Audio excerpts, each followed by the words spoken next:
guys. Say hi. Hi. Hi.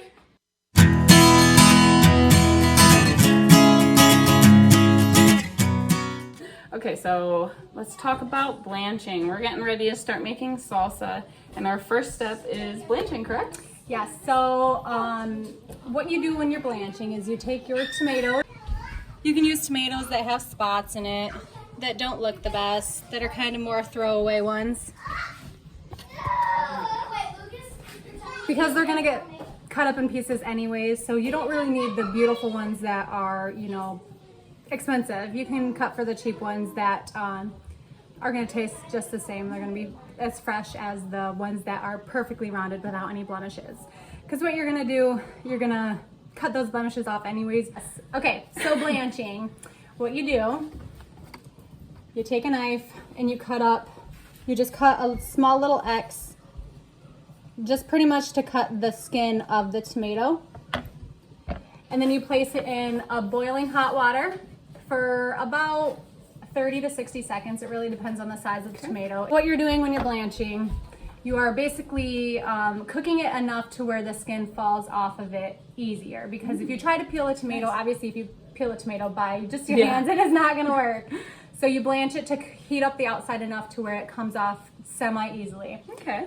The important thing to know about blanching, and what I learned about when I first did mine, was that you need to have an ice bath ready. So then put it in your ice bath to stop the cooling, or to stop the cooking, and then you peel off the skin. With salsa, you want to cut off the top, you want to cut out the core and the seeds as well.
What are you doing, buddy?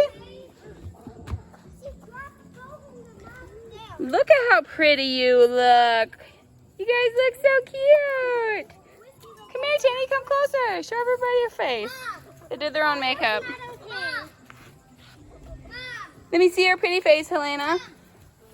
So pretty.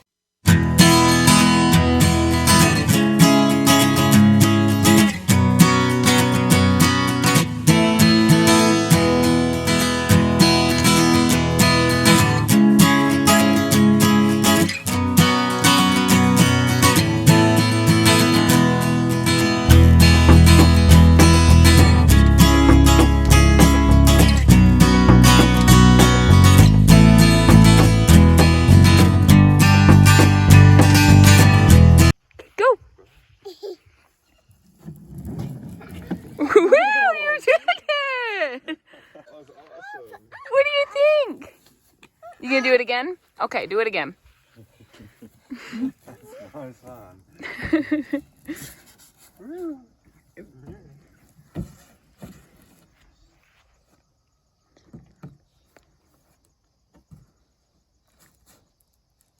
Yeah. Woo! That was a good one. That's a good one. Good morning, guys. We are on day 2 of canning efforts. Last night was totally crazy. 7 kids running around. It was 10 o'clock at night. So we forgot to press record and finish recording our salsa efforts. So we're gonna kind of go over what the finishing efforts were, show you our finished products, which is right there. So good. We'll tell you the recipe we used and give a shout out to her. Tell them, Zayden. You tell them. Say hello. All right, guys. So canning, back to salsa. Oh, there it goes. There, my brain just went. Especially with you. You're so cute.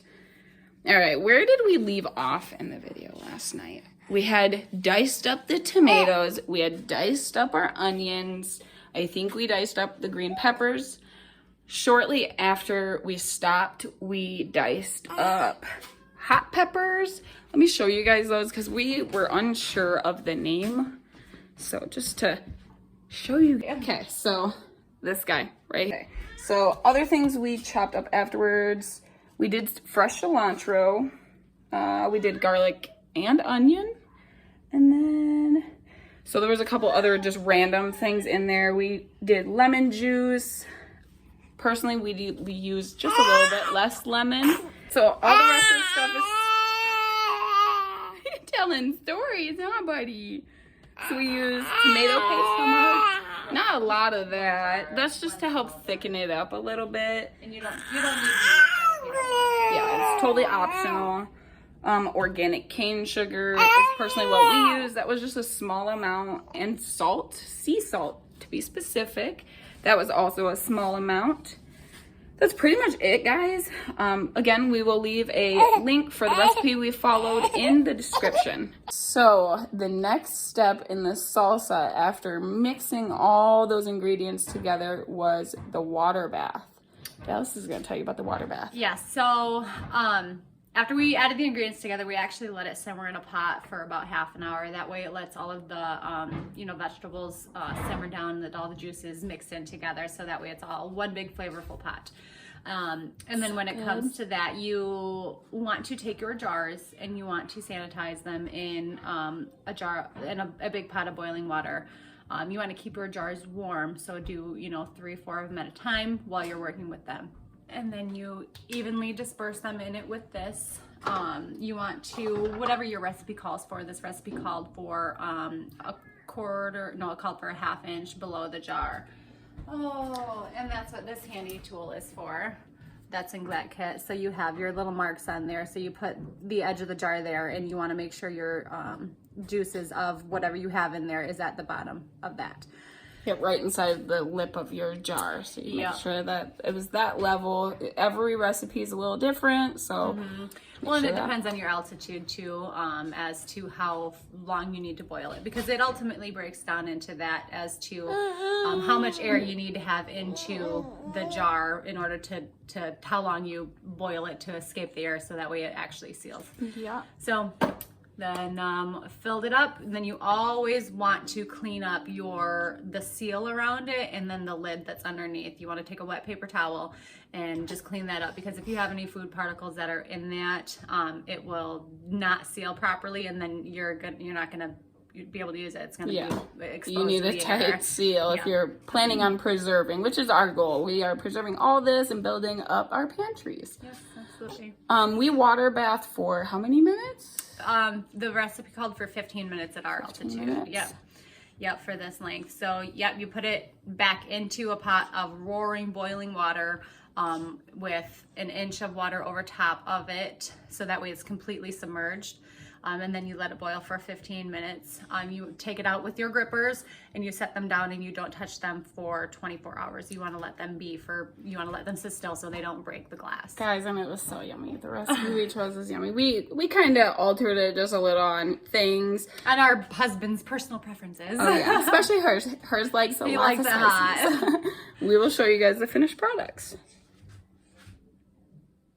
There was 8 in total. One didn't have enough in it, so they put it in their fridge. But this is a finished product, and yeah, it's super duper yummy. We are excited to use it for our families. Yes. All right, guys, thank you for watching. We are going to add on some other footage of other things we are preserving as well. So I hope you guys enjoy that and stay tuned. Check out her channel. What's your channel's name? The Horton's Homestead. Horton's Homestead. All right, guys, check out her channel. I'll leave a link in the description. Stay tuned, guys. You want to say hi? Say hi. Say hi. Hi. Oh, look at you. I'm doing a video.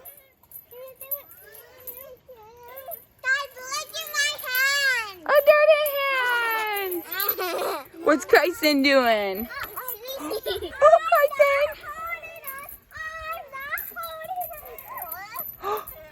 Oh, plus, dirty boy. We got some free range kids too, huh?